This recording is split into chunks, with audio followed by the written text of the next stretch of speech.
Halo semuanya, kembali lagi di Giga Garut Channel. Kembali lagi di hari ini, gue akan membahas suatu mobil yang baru launching di minggu lalu di tanggal 3 Mei. Yap, ini adalah mobil terbaru dan cikal bakal mobil ikonik sekaligus supercar. Ini adalah Ferrari 12 Cilindri. Ya, ini adalah bahasa Italia yang artinya adalah 12 silinder. Mobil ini memakai mesin terbuas dan terganas Ferrari yaitu V12 configuration. Mobil ini diciptakan untuk meneruskan generasi dan suksesor dari mobil Ferrari 812 Superfast, dan ini adalah mobilnya yang sangat menarik dari segi desain dan juga aerodinamikanya, dengan desain yang menggabungkan dua aspek, yaitu nuansa desain Ferrari klasik dan juga Ferrari supercar modern, dengan ada beberapa part detail lainnya di mobil ini dengan yang sangat menarik. So, bagaimana dengan aerodinamikanya dari mobil Ferrari 12 silinder ini?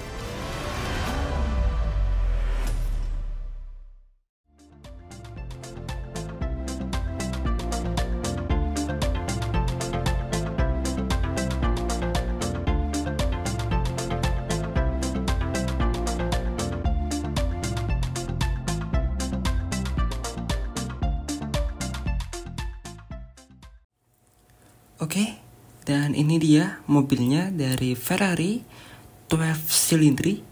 Yap, ini mobilnya yang cikal bakal mobil ikonik dan supercar dari Ferrari yang diluncurkan pada 1 minggu yang lalu di tanggal 3 Mei.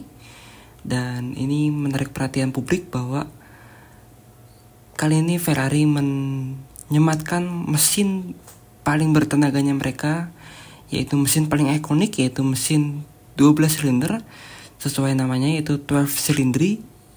Itu adalah bahasa Italia dan artinya adalah 12 silinder, 12 silinder itu. Dan ini adalah mobilnya yang mengambil basis dan akan meneruskan konsep seperti tadi gue bilang di awal, yaitu meneruskan mobil supercar mereka, yaitu 812 Superfast, dan ini adalah penerusnya supercarnya. Dan ya, ada beberapa hal sedikit detail yang menarik dan mirip-mirip dengan desain mobil lainnya dari Ferrari, dan bentuk depannya sangat akan memberikan ikonik desain. Dan ini Ferrari mendesain mobil ini dengan dua aspek, yaitu aspek modern dengan aspek klasik. Jadi ada bahasa desain yang klasik sedikit dari Ferrari dan dipadukan dengan konsep modern supercar zaman sekarang. Dan ini adalah mobilnya, dan kita akan masuk pembahasannya. Dan seperti biasa di awal ini di part 1 ini gue akan bahas bagaimana aerodinamika dari Ferrari 12 silinder ini bekerja, khususnya pada bagian depan dan bagian sampingnya, sekaligus juga ada beberapa sekaligus juga dengan dari sisi perspektifnya. Nanti di part 2 di esok hari di jam yang sama, yaitu gue akan melanjutkan untuk pembahasan bagian belakang dan perspektif belakang, dan ada beberapa hal spesifik mengenai detail-detail dari mobil ini. So, kita akan masuk ke pembahasannya, dan inilah dia Ferrari 12 Cilindri. Oke, kita akan masuk ke pembahasannya. Di kali ini gue akan bahas dulu apa saja yang di depan, apa saja ornamen-ornamen yang ada di depan. Ini adalah bahasa desainnya dari Ferrari di depan, dengan memadukan seperti tadi gue bilang konsep yang cukup klasik dari Ferrari dan juga konsep yang modern Ferrari buat di zaman sekarang. Nah, ini adalah hasilnya dari desain Ferrari 12 Cilindri. Oke, yang di depan ini apa saja? Di depan ini, di bagian bawahnya, di bumper bawahnya, dia terdapat full area inlet radiator untuk kependinginan mesin. Yap, ini adalah mesin yang sangat besar, yaitu 12 silinder dalam bentuk konfigurasi V12. Jadi mesinnya membentuk V12, dan itu bukan mesin yang kecil, dimana mesin itu adalah mesin sangat besar, artinya membutuhkan cooling atau pendinginan yang sangat-sangat maksimal. Dan inilah dia pendinginannya, area pendinginan yang terdapat di area kiri, kanan, dan juga ada di tengah-tengah.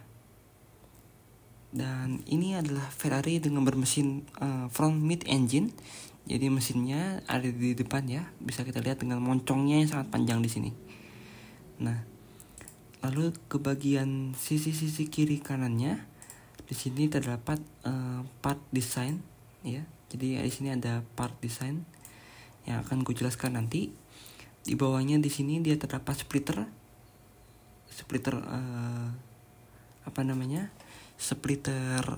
aerodinamika, dan di atasnya tadi ada inlet radiator ya, inlet radiator di atasnya. Dan di sini dia ada radar ya, ada sensor ke bagian advance drivingnya seperti cruise control dan lain-lain. Naik ke atasnya lagi, di sini dia terdapat lampunya. Nah, di bagian part lampunya ini dia sebenarnya ada detail. Kita akan masuk ke sini. Nah, kalau kita lihat di sini ya, jadi di part lampunya ini, sebentar. Nah, jadi di part lampunya ini dia ada seperti blade atau sirip untuk pembelahan angin fungsinya di sini. Jadi ini merupakan desain yang diambil dari SP3 Daytona. Jadi ada ikonik mobil Ferrari, yaitu mobil bernama SP3 Daytona SP3. Nah, itu diambil lampu depannya ada seperti blade seperti ini. Nah, itu berfungsi sesuatu, nanti akan kebahas fungsinya untuk apa. Dan itu juga sebagai, mungkin ini sebagai LED ya, DRL LED untuk penerangan di siang hari. Nah, untuk lainnya kita akan masuk ke atasnya lagi. Nah, di sini ada bonnet ya, bonnet kap mesinnya, yang kemungkinan ini dibukanya. Jadi ada mobil yang dibukanya dia maju ke depan. Jadi dia dibukanya maju ke depan, bukan membuka ke depan gitu, membuka seperti mobil biasa, tapi dia diangkat dari sini, diangkat tuasnya dari sini, lalu dimajukan ke depan, seperti itu kurang lebih kayaknya ya. Jadi bukan diangkatnya dari sini. Jadi ini kap mesinnya sangat besar untuk menampung V12-nya yang bermesin V12 itu. Nah, di atasnya, di sini, di atas sini dia terdapat outlet radiator ya, outlet radiator untuk pembuangan panas mesin ke bagian belakang atau samping mobil ya, ke sana. Oke, kita akan masuk ke pembahasannya, aerodinamikanya pada bagian depannya. Sekaligus gue akan bahas bagaimana aerodinamika ini bekerja kalau dilihat dari samping ya, dari perspektifnya. Oke, ini kita akan masuk pembahasannya. Jadi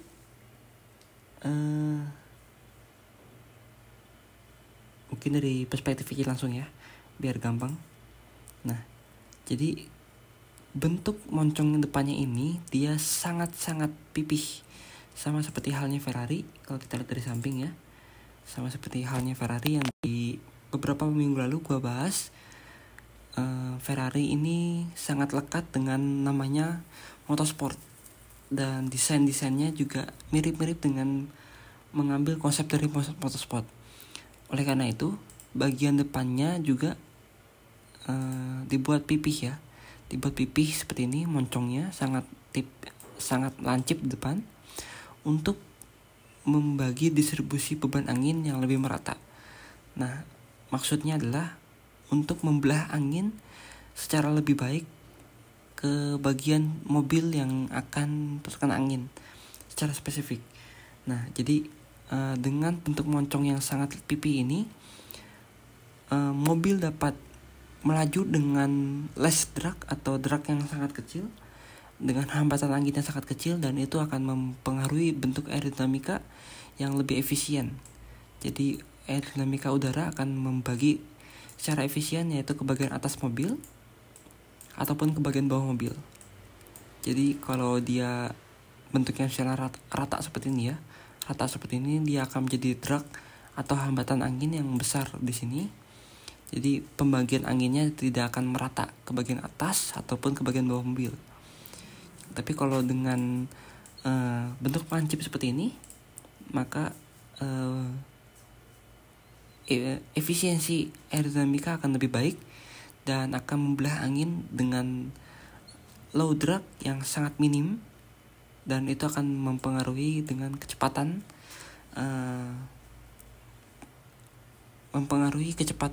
mobil tersebut bergerak karena hambatan angin yang semakin kecil. Seperti itu. Nah, kita akan masuk ke bagian bawahnya dulu ya. Di bagian bawahnya sini dia terdapat radiator di sini. Radiator ini dia bentuknya sangat besar ya, lebar dari ke kiri ke kanan. Tapi yang bagian sini dia lebih difokuskan untuk ke bagian intercooler mesin ya, kurang lebih kayaknya intercooler turbo ataupun apa gitu. Dia untuk pendinginan khusus ke bagian mesin. Jadi di sini dia mengambil udara direct dari depan sini, lalu dari bagian bawah di sini ya, dari splitter ini. Jadi splitter ini dia akan membagi angin masuk ke bagian intercooler di sini ataupun lari ke bagian samping kiri atau samping kanannya ke sini. Jadi akan dibelah, meratakan distribusi beban anginnya ke bagian kiri ataupun kanan mobil. Nah, kalau kita lihat di sini, di sisi kiri dan kanannya, di bagian ini ya, dia terdapat part elemen. Ini mungkin lebih ke arah sasis ataupun part body ya. Nah, ini dia bentuknya adalah melengkung. Ini dia bentuknya melengkung ke arah dalam. Jadi ini akan memberikan efek angin, pendistribusian beban angin yang lebih spesifik masuk ke bagian dalam sini. Jadi ketika angin mengenai part body yang hitam ini, dia akan masuk ke bagian sini. Dia akan masuk ke bagian sini juga. Jadi dia akan menspesifikkan angin ke bagian intercooler turbo di sini. Seperti itu. Dan bagian tengahnya, di bagian sini, di bagian bawahnya, ya direct udaranya dari depan, dari sini, dari splitternya dari sini, ataupun dari bocoran angin yang mengenai dari bentuk pipi yang ini, bumper ini. Jadi bumper ini akan membagi angin ke arah atas mobil ataupun ke bagian bawah mobil, yaitu masuk ke bagian radiatornya. Seperti itu. Nah, kalau kita lihat lagi ke samping lagi, ke sini, ke bagian sini ya, dia ada splitter ya. Jadi splitternya dia ada double, yang merah ini dan yang hitam. Jadi splitter yang hitam ini dia akan menimbulkan efek outwash ke bagian samping sisi kiri ataupun kanan mobil. Seperti itu. Jadi outwash ini akan membuat area outwash ke bagian depan roda di sini. Seperti itu. Nah, part body panel yang hitam ini juga, yang bagian atasnya, yang ini, dia juga akan memberikan, karena dia bentuknya lumayan pipih ya, dia lumayan pipih. Nah, seperti ini, dia akan membagi angin juga ke bagian atas ataupun bawah mobil, ke sini ataupun ke sini. Nah, kalau yang ke atas dia akan memberikan angin ke samping mobil, ke sini. Jadi kalau di sini ya, karena dia bentuknya pipih, jadi akan memberikan pembelahan angin yang lebih spesifik ke sini ataupun ke arah bawah mobil, ke situ. Nah, air blade yang di atasnya itu, yang di atas di bawah lampunya, nah yang ini dia juga sama bentuknya, fungsinya yaitu untuk pembelahan angin di sini.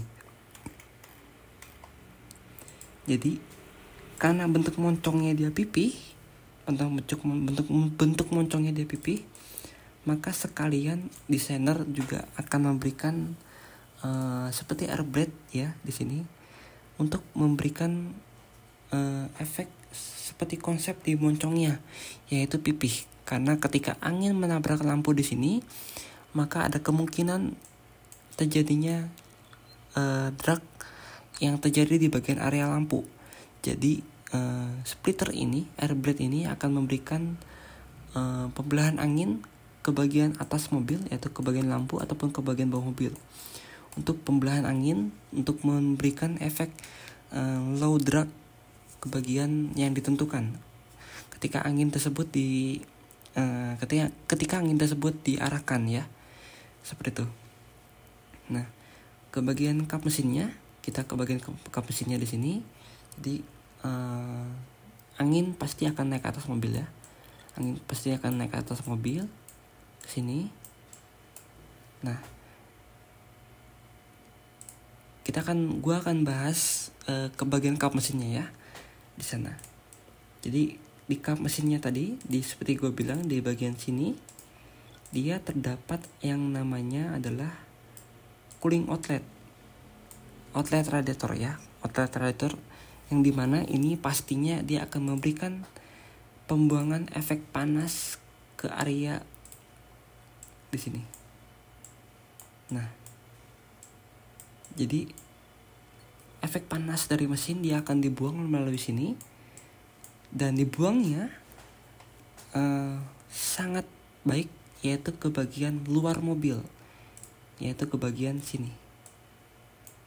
Kenapa? Karena di bagian kap mesinnya di sini dia terdapat kontur yang cukup spesifik, yang dimana kalau kalian bisa lihat di sini ya, di kap mesinnya dia terdapat seperti gelembung di sini ya, seperti gelembung di sini.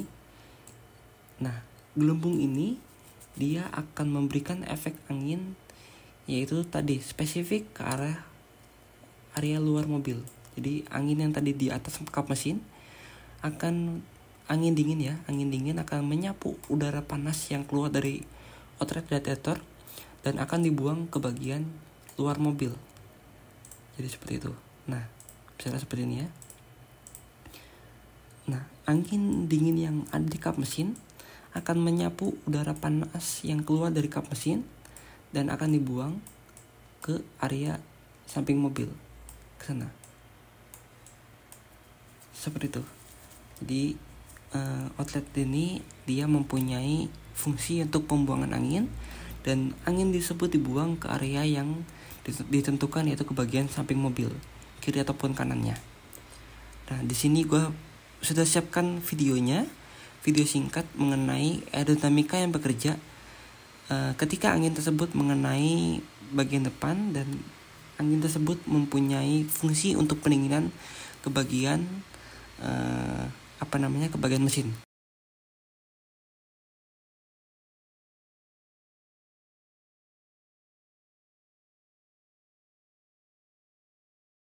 Nah, seperti itu bentuk anginnya yang seperti tadi gue jelaskan. Jadi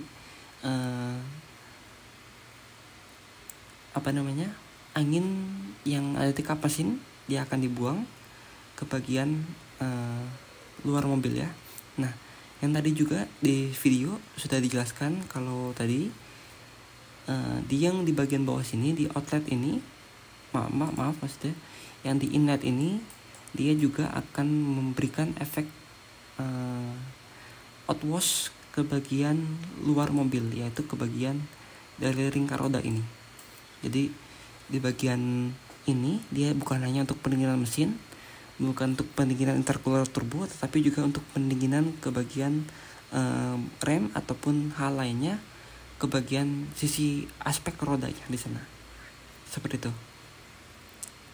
Nah, itu untuk bagian depannya. Kita akan masuk ke bagian sampingnya ya. Nah, ini bagian sampingnya dari Ferrari 12 Cilindri. Jadi ini merupakan mobil bertemakan ya, dalam tanda kutip bertemakan mesin penggerak depan, mesin berposisikan di depan, yaitu front mid engine, dan pastinya memberikan efek yaitu bonnet yang panjang di sini. Bonnet yang panjang ini desainer dapat dengan leluasa dapat memberikan kontur ataupun 3 dimensi ke bagian kap mesinnya untuk pendistribusian beban angin yang lebih merata dari mulai dari kap mesin ke bagian sekujur mobil di sana. Jadi pemetaan area angin dapat dimulai dari kap mesinnya di sana. Seperti itu. Nah, ini adalah bentuknya dari mobil Ferrari 12 Cilindri, yang dimana ini adalah mobil bermesin front mid engine, dan pastinya akan memberikan menempatkan posisi kokpit yaitu berada di bagian tengah belakang mobil. Jadi kokpit ini berada di sini dan mempunyai area overhang belakang yang cukup landai, cukup pendek belakangnya, dan di belakang akan dibuang di sini. Nah, di sini dia terdapat ductile spoiler, nanti di part 2 akan gue bahas di bagian belakangnya. Seperti itu. Nah, jadi bentuk anginnya di sini ya. Tadi yang di depan, karena dia bentuknya pipih, pasti akan memberikan efek angin yaitu ke bagian atas secara menyeluruh, dan ke bagian bawah secara pastinya dengan efisiensi low drag di bagian depan mobil.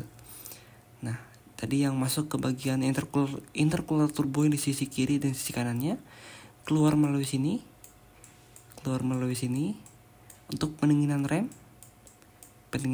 dan akan keluar melalui lubang udara di sisi depan tadi, dan untuk menimbulkan efek outwash vortex di bagian sini bisa saja. Nah, seperti itu. Nah, yang bagian ini mungkin di sini dia berlubang ya, jatuhnya dia berlubang. Jadi dia mungkin untuk pembuangan panas dari mesin ataupun pembuangan turbulensi dari udara ban di sini. Bisa dua hal itu. Yang gue kurang paham lubang itu fungsinya buat apa. Yang pasti dua hal itu yaitu untuk pembuangan turbulensi udara ataupun pembuangan panas dari mesin. Seperti itu. Nah, angin yang tadi bagian atas naik ke atas mobil seperti ini dan akan dibuang melalui ke bagian belakang, dan akan naik sedikit ya di bagian sini, karena di bagian belakang dia terdapat ductile sekaligus spoiler, yang dimana spoiler di mobil ini cukup tersembunyi. Nanti di part 2 akan gue bahas apa saja di bagian belakangnya. So, ya itu dia untuk bagian part 1 ini di bagian depan dan bagian sampingnya. Dan thank you guys sudah menonton. Dan di part 2 nanti akan gue bahas bagian belakang dan bagian detail dari mobil Ferrari 12 Cilindri ini. Ada beberapa hal detail yang akan gue bahas di mobil ini, dan sekaligus di part ini untuk pertama kalinya gue akan bahas floor ataupun bagian bawah mobil. Bagaimana bagian bawah mobil itu dapat bekerja sesuai efisiensi mobil, seefisiensi mungkin.